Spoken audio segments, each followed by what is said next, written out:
Okay, cool. So we're going to go into our versus topic. So what this is it's where we've got two topics that are as controversial as the other or are positive equals, and we're just going to debate them. We're just going to really understand what they are, what's the positives, what's the negatives, and what's the answer really. So first on that list is interest-only mortgage versus mortgage repayment. Which one is better? I'm going to start this one out, okay?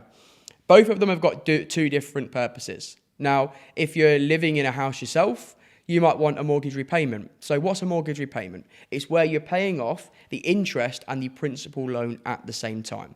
Because someone that's living in their own house, they might want to pay their mortgage off at one point, okay? Now, if we're going to be a property investor, we might want to look at an interest-only mortgage, okay? So what's this? It's where you only pay off the interest every single month. You don't pay off the principal loan. Now, the one thing to note is once the interest has been paid off, the principal loan has to be paid in full, okay? But that's okay because that's where refinancing comes in. So we can refinance the property because at that time where the interest has now been paid off and it's now time to pay off the principal in full, that should have given you enough time to see the market increase through capital appreciation where we can go and refinance at a new value and therefore pay off the principal with a new interest-only mortgage. So benefit to doing interest-only mortgage is your payments are going to be basically split in half each month. So therefore you can achieve a much higher, rental income. So you've got more profit coming through. So as an investor, personally, I use interest-only mortgages. But if you were going to go and live in a house or you wanted, for whatever reason, to make sure that that mortgage can be paid off at some point, then a mortgage repayment is going to be better for you. Would you like to add anything? Yeah, I mean, the whole idea of property investing is to stay in debt, okay? Keep the debt. Debt is good when it comes to property investing. So interest-only mortgages are the best ones because you're going to earn more through your rental income. And when it comes to the repayment, you can just refinance, okay, and keep that debt. So our aim is to die with debt, okay? You look at Robert Kiyosaki, he's in about $5 billion worth of debt. But that $5 billion of debt makes him more than that. So it makes sense. Now, I'm going to just obviously quickly go into debt a little bit. To also help with the realization and maybe a mindset shift towards debt. We're told from such an early age that debt is bad. Stay away from debt, okay? But what you don't understand is there's two types of debt, bad debt and good debt. Okay, going to buy a car or going to buy a holiday or getting a conservatory built on the back end of your house and getting a loan for all of that is bad debt. Why? Because it doesn't make you any money. Where if we're going to go and buy a house, that's good debt. Because the money that we're putting down for the house makes us more money back. So there's a fair value exchange there. So when you're next going to go get yourself in debt, realize something. Is this actually making me a liability or is it going to be an asset? Is it going to make me money or am I going to have to pay out money? Okay. Amazing. So the next one is self-managed versus fully managed. Now, at the start of your journey, I definitely recommend managing it yourself, because you're going to get an understanding of what you need to do, okay? And then if you do look at going managed, you know what needs to happen and what the manager needs to do, so the manager can't pull the wool over your eyes. Which is very common in this industry. Unfortunately, there's a lot of incompetent, managers out there at the moment. So being able to understand the process for yourself through self-management at the beginning, you're going to understand what that process looks like rather than just giving it to a letting agent. Amazing. So I've got another point to be fair. Yeah, so at the beginning, when you're obviously... Did you want to go? Yeah, well, I was just going to say, to answer the question, self-manage at the beginning, unless you've got a recommended manager and you haven't quite got the time. So if someone's recommended this management company to you and it's got good reviews, you're getting a good feeling from them, do it, okay? You can go for the managed. But if you're at the start of your journey and you're looking to understand the processes in and out, go through a self-management option at the start because it's going to give you that sort of benchmark of knowledge to take into the future. Yeah, it also depends if you want active income or passive income. So if you actively want to be working and doing it, that's fine. We did. So you'll be hands-on at the beginning. Versus if you want it completely passive, then you're going to want to go down the fully managed route anyway. Okay, so it depends on your situation. Like I said, if you're going to scale it up, I'd just go down the managed route. The one thing to take into consideration is they will take a percentage of your turnover as their management fee. These can range depending on what strategy it is that you're doing. Only go with agents that have been recommended to you or you know they're going to do a good job. Because like I said, if you've got a bad manager, it's going to then have an effect onto your tenants and it's going to have an effect on you because you're going to have a high turnaround of people. Now, also take that percentage into consideration, see how well your portfolio is actually doing in regards to income.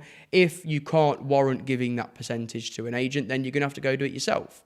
So you can save yourself a little bit of money. But this also, I'm going to go a little bit off topic here, but this also takes us back to understanding what you're worth as well.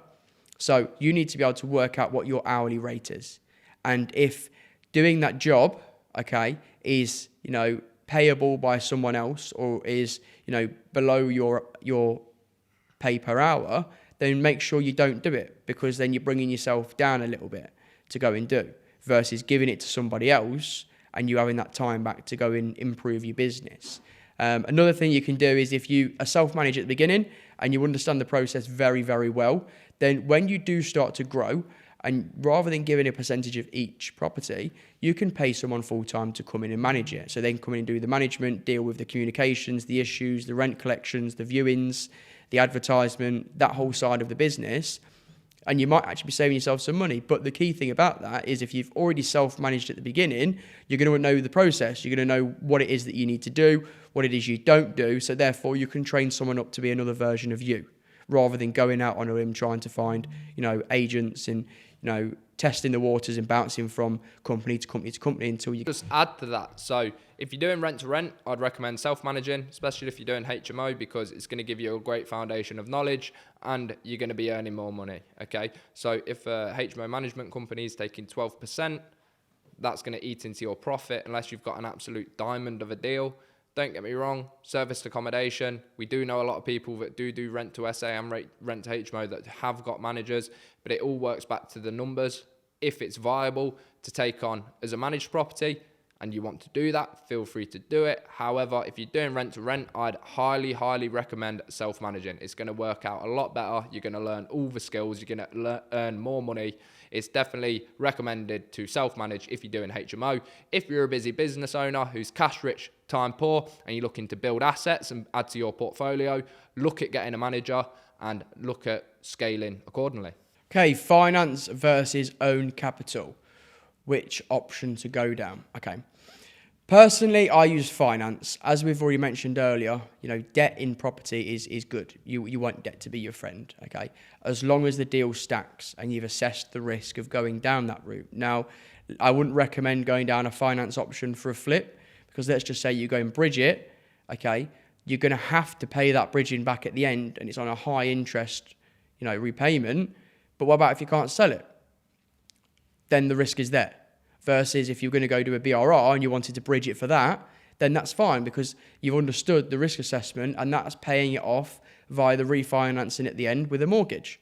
So that's okay to go and do. Now, I basically turn around and say that if you've got the capital in the bank, it's up to you. It's up to you if you want to invest your own money. Personally, I don't. I use other people's money. There's various ways we can do that. And if you are already a part of Trade Property's education platform, then you're going to understand how to do that too. So it comes down to your situation. One, can you get finance? Two, do you even want to use your own capital? Yeah, I'll add to that.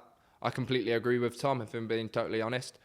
We preach, don't use your own money, okay? There's multiple ways you can go. That's how we teach as well. You can go about not using your own money, okay? So if you are doing a BRR, raise the capital to qualify for bridging finance, then use bridging finance to pay for the house and pay for the refurb, and then once you've refinanced, pay everything off. If you're looking to do a flip and you want to dump your own money into that asset, you can do because the asset is now stored in property. The equity is stored in that. So unless the market crashes, and if it does, it's not going to go down by a lot, okay, you're not going to lose much money, okay? But if you've got a bridging loan for a flip and you can't pay it back, you can potentially screw yourself. So if you're looking to do a flip, buy it cash, buy it with your own money, okay? And if it does take 3 or 4 months to sell, it doesn't matter because you've added the value, you've increased the equity within the property, and now it's just sat there waiting, ready to be transferred. That is it, anything you'd like to add? No. Okay, amazing. So thank you everybody for tuning into episode 2 of the Trade Property Power Hour. If you have genuinely enjoyed this episode, then make sure you follow it, you download it, and you give us a review. We're also going to be leaving the link below to our Trade Property webinar. This is a webinar we host every Wednesday at 7 p.m. for new investors and experienced investors that want to understand different strategies and how they can level up using our own methods. So I'm going to leave the link below. If that does sound of interest to yourself and you want to level up, then make sure you click it and register your details, and I will see you there.